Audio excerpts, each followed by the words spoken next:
சமையலுக்கு தேவையான பொருட்கள்.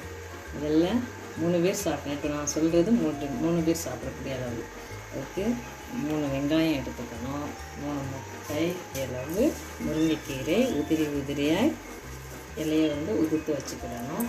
அதுக்கப்புறம் முட்டைக்கு தேவையான பெப்பர் தூள், மிளகாய், சீரகத்தூள், வாசத்துக்கு தேவையான அளவு சால்ட்டு.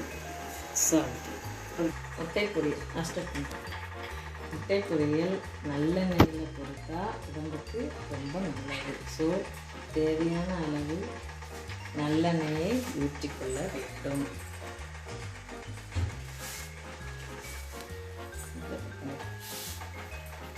அதுவும் தெரிச்சிடணும். பொடியாக நறுக்கிய வெங்காயம், 3 பச்சை மிளகாயை போடணும்.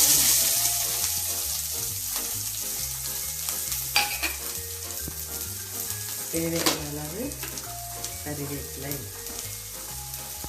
வாசத்துக்கு கறிவேப்பிலை கண்ணுக்கும் நல்லது.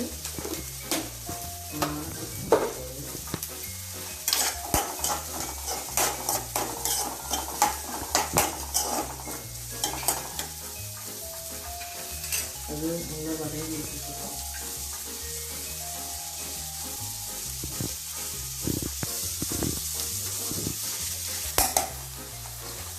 வெங்காயம் ரொம்ப வதங்க வேண்டியது அவசியம் இல்லை, கண்ணாடி பதம் வந்தாலே போதும். இப்போ கீரையை கழுவி அப்படியே போட்டு வதக்க வேண்டும்.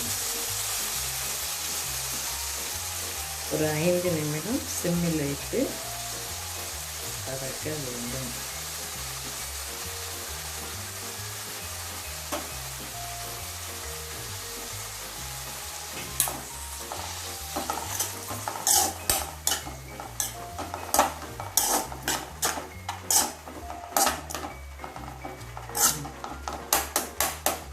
மூடி போட்டு வதக்க வேண்டும். 5 நிமிடம் சிம்மிலேயே வேகட்டும். இடையிடையே திறந்து கொஞ்சம் வெந்துட்டா என்று கிண்டி விட வேண்டும். இப்போ கீரை வெந்துச்சு. இப்போ முட்டை பொரியலுக்கு தேவையான ஏற்கனவே எடுத்து 3 முட்டையை உடைத்து போட்ட வேண்டும்.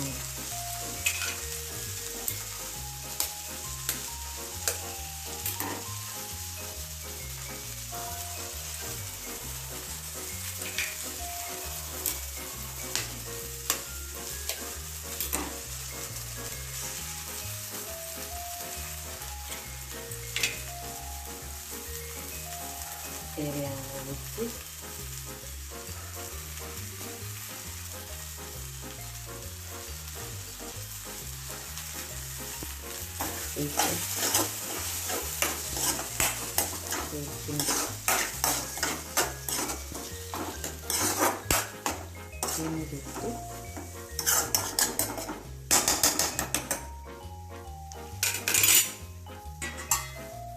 வேக விடவும்.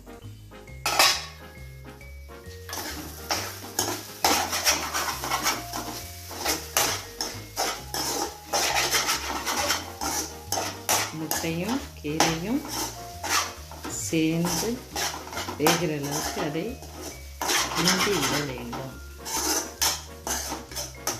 சிம்மிலேயே வைத்து சிறிது நேரம் வேக வேண்டும். இப்பொழுது 2 சீரகம் அப்படியே கசக்கி போடணும், அப்படின்னா வாசமாக இருக்கும். அதுக்கப்புறம் கொஞ்சம் பெப்பர்,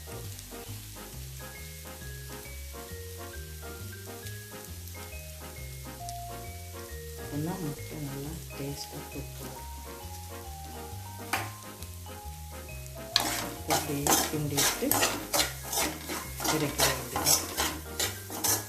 இந்த முருங்கைக்கீரை உடம்புக்கு ரொம்ப நல்லது, இரும்பு சத்து.